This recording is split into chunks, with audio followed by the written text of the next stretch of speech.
времени суток, уважаемые зрители. Сегодня мы с вами посмотрим, что можно сделать, когда электропривод начал скрипеть. Мы имеем ворота распашные на данном примере. Электропривод Дархан Свинг 5000 через 5 лет активной эксплуатации начал издавать непонятный звук.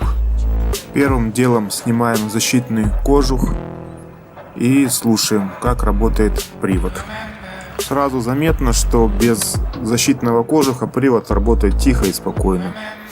Значит, ищем причину в самом кожухе. Заглядываем внутрь защитного кожуха и видим там следы, последствия от внешнего воздействия. Вот след. Пошел. Вот оно и терло.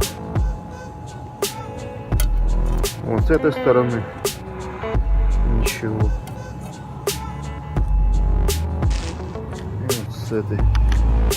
Ищем причину, вследствие чего образовались эти следы. Ну и находим, что вследствие эксплуатации раскрутился болт каретки.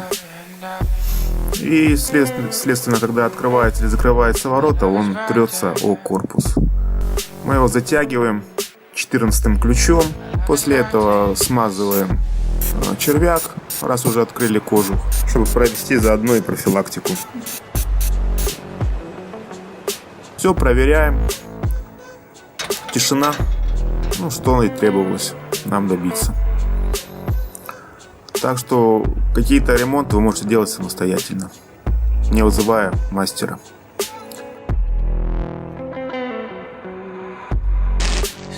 Следите за нами. Всего доброго. Подписывайтесь, ставьте лайки. Пока-пока.